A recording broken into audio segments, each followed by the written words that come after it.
Hey guys, so I'm going to make the video about why we chose home birth with Wyatt. I've had a couple people ask me to make this video, so I'm really excited to tell you the story of how we transitioned from like traditional OB care over to a midwife and why we made that decision. I want to preface this story by saying that I have always been very interested in and curious about reproduction, pregnancy, labor, delivery. I can't think of a specific time in my life where I had like a lightning bulb moment where I realized that I was interested in these types of things, because I really feel like I've always been interested in these things.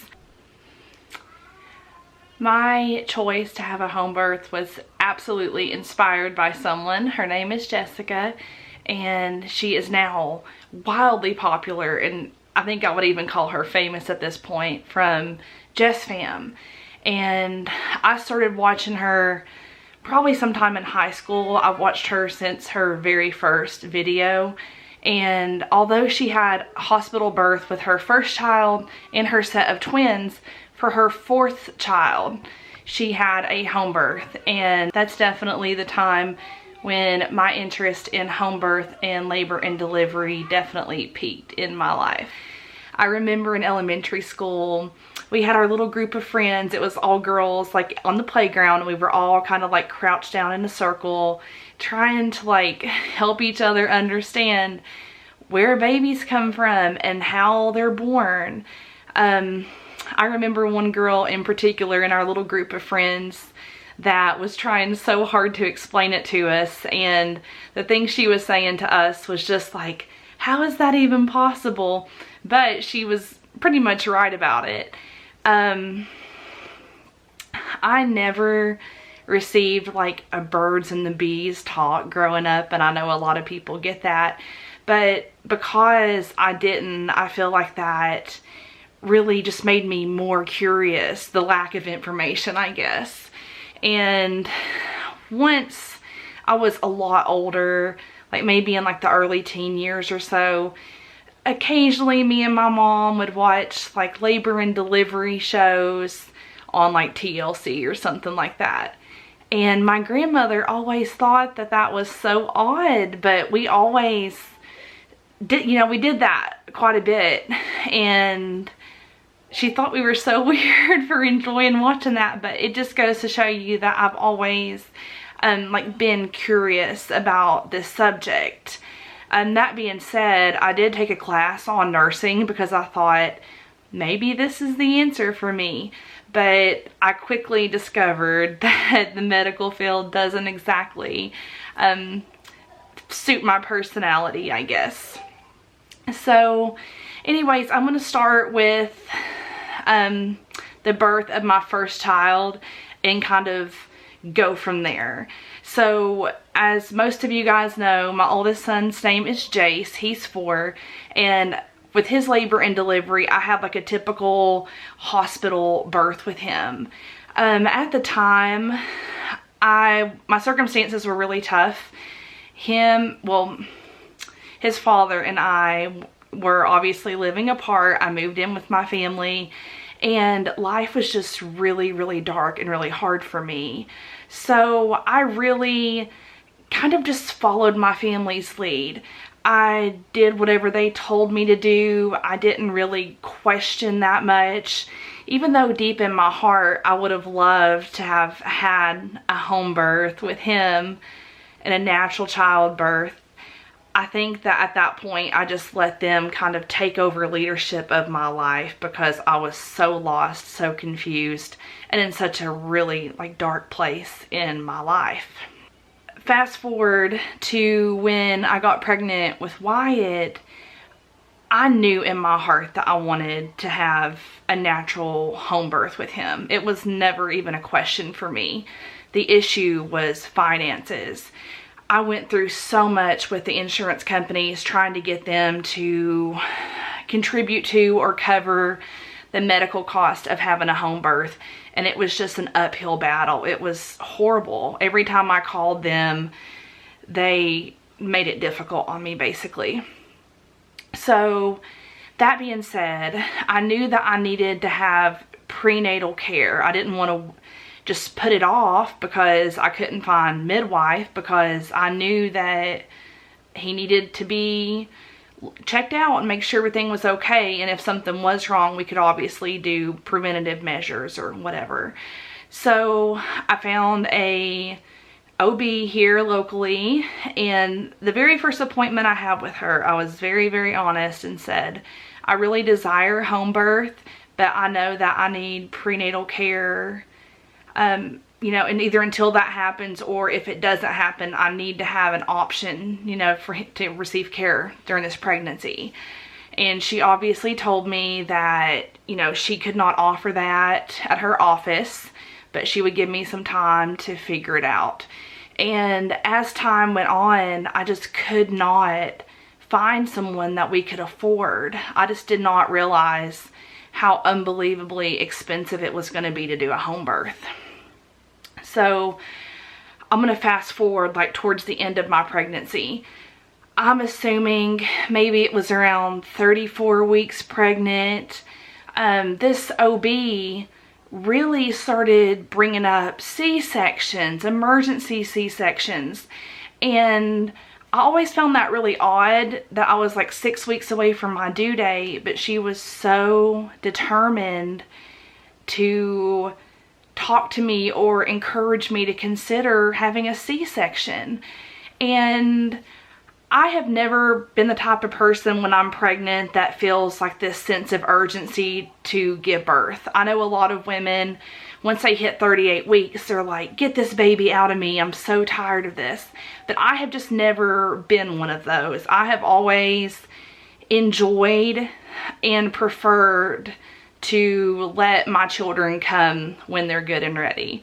So I thought maybe she was just trying to prepare me for what could happen, I guess. Maybe I could need an emergency C-section, so just have it in the back of my mind. That being said though, his positioning was okay. There really wasn't anything that would make me think that I would even need a C-section, but I tried to just let it go. A couple weeks went by, so I get to this point, I might be 36 weeks or something in that range. I went in for some monitoring to check my contractions, to check the baby's movement, make sure everything was okay, and it came up perfectly normal. Now, I can't remember if it was this same appointment or an appointment at like 38 weeks. I think it was the 38-week appointment. She had asked us to come with like our hospital bags packed to be ready to go be induced.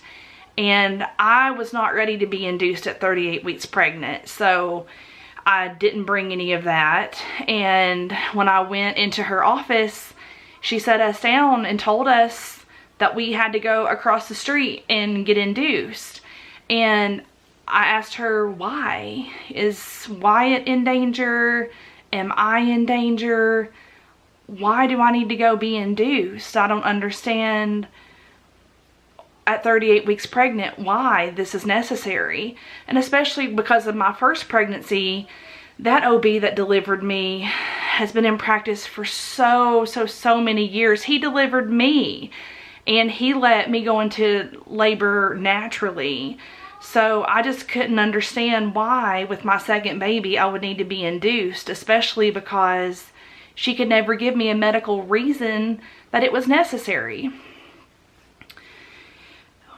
My husband and I were very honest with her and told her like that was not the route we wanted to take. If she could give us a medical reason that we needed to be induced, then we would consider it or go do it if there was a danger to the baby or to me. But she could never answer us.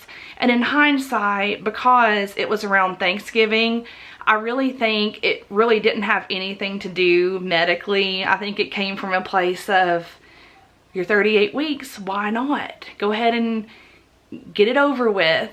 I can get paid, I can mark one more patient off my list, and I can just move on with my life. So I think that that was probably where she was coming from, but I did not feel comfortable with that. So she got very angry at us and got up and left us in the exam room and shut the door on us and left. And we waited for a few minutes not knowing what to do, and we finally just got up and excused ourselves and left her office and came home. Around this time, it might have been that night or a few nights after, I can't really remember, but I was in the bathtub and I really felt God's presence so strongly, and I heard him say to me, or felt him say to me, everything is going to be okay. This is going to work out. And at this point, I'm a couple weeks away from my due date. I have no clue who's going to deliver, how this is going to happen. I knew she couldn't legally drop me as her patient that far into the pregnancy, but I also knew I didn't want her to deliver. So here I am, massively pregnant, thinking, okay, Lord, you're going to have to provide someone because I just don't know what to do. And I called a group of very popular midwives in this general region. They were not able to take me on. I called a midwife close to where I grew up, and she wanted an astronomical amount of money just to deliver me, so that was not an option for us. But thankfully, the original group of women that I called gave me a phone number to someone who was local. This particular midwife has no information online, no website, no phone number online. I didn't even know she existed because I couldn't find anything about her when I looked her up later. But she was willing to deliver us and to take over the care, and her price was very reasonable. It came within a very close range of what we were looking to spend. So it ended up working out, thank God. And the last couple weeks of my pregnancy, she spent those weeks deep diving into my medical records that I had to go back to the OB's office and pick up. And I'm just so grateful that it worked out. I absolutely adore her, and I would hire her over and over again if we choose to have more children. So there's basically the very short kind of condensed version of how we kind of started with an OB and then transitioned over to the midwife. Why did I do this? Honestly, I would say the short answer is research. As I've gotten older, I have learned the value in questioning things. And when I say question things, I say question everything, not just pregnancy or labor or delivery related. I would say question everything that people tell you. I've not typically been the type of person to push back with doctors until the last little bit in my life, just because I've done so much research, and often the research that I have done contradicts some of the things that they have said to me. Question everything. Question it if your parents say it to you, if your doctor says it to you, if a friend, just something you read online. I really believed when I had Jace that I didn't really have any other option, and that is so not true. I would say in almost every case in life, you have many options, and most of the time, if people tell you that it has to be this certain way, that's almost never the case. You always have options and choices. And there's a quote that I really love, or that I've seen online before, and I think it applies to my situation, especially with Jace when in his birth. It's easy to take away people's rights when they don't know what they are. And I think that that was really the case for me back with him. I didn't know what my options were. I didn't know what my choices were. I didn't know that I had the right to turn things down, to question things. I just went along with whatever was said to me. I've escaped some very abusive relationships, and I really think that part of my decision to home birth was my declaration to family members, friends, exes, whoever, ex-abusers in my life, to me, that I am taking over my own life. I'm taking my life back. I'm taking my rights back, and I'm going to allow myself to start making the choices that are right for me. And don't get me wrong, we had almost no support in our decision to home birth. The only person I can think of that actually said something like truly supportive was my sister-in-law on my husband's side. But we were told horrible things. One person told us to go have our baby in the bushes. People were like hysterical for us to have a hospital birth. So it wasn't like we had people coming and like wrapping their arms around us like, oh, we're so proud of you, we're so happy for you. It was not that way at all. But we just had to follow our heart and trust what we believed that God told us, which was that we were making the right decision.